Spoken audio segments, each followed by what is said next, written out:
Good morning mga kalingap. Ayan, shout out po Kuya Val, Ate Edna Kalingap Rob at sa buong team Kalingap. Ayan, nandito na po kami sa Pilar. Ayan, nandito na po kami sa Pilar Source. Ay hindi po, ano pala, sorry. Nasa Piudora na po kami. Ay tapos na po ang aming seminar. At pauwi na po kami ng Milagros Masbate.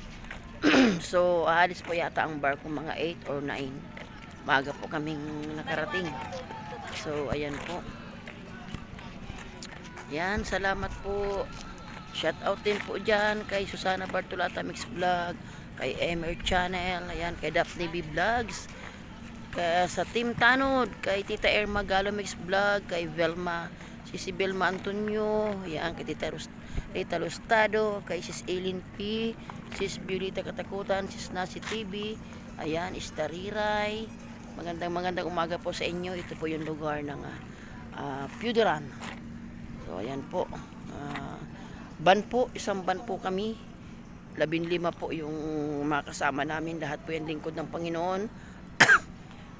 Pastor, pastora, bishop. Yan po yung mga kasama namin. So ipakita ko po sa inyo ang lugar po ng Piudoran. Mga kalingap po. Ayan. Piudoran. Albay, Piudoran, Albay. So, ayan po. Andino po ng dagat. Galing po ng Piudoran to Masbate. 4 hours po ang biyahe namin. So, pwede po kaming matulog sa barko.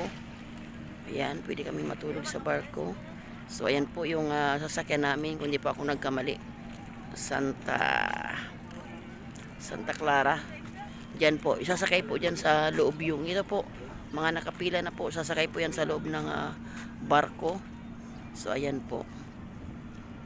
Hindi po kami nagpilar. Ano po? Hindi po kami nagbarko. Ayan, ang ganda po ng dagat. Salamat sa Lord na maganda naman po ang ang biyahe namin ngayon. Medyo makulimlim. Magpapalaki pa po yata ng ng dagat dahil po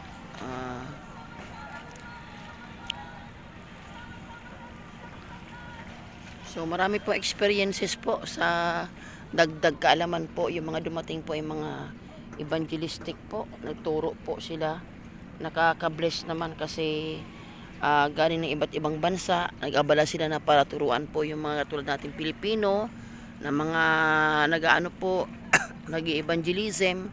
Yeah, so grabe, wala naman tayong bayad doon, libre po lahat. So nakaka-bless. Ayan. Ang dami pong taong maghihintay pa po ito ng galing Maynila. Dito po kami lagi. Piudoran. Hindi po ng Pilar. So ayan, abangan po natin. Bukas po back to bablog po tayo. Nadalawin ko po ulit si nanay bukas sa po. Ayan, so salamat.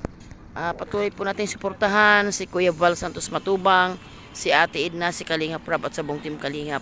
Nang sa ganun po, ang buong Pilipinas po marami pong mapuntahan, matulungan po sa pangunguna po ni Kuya Val.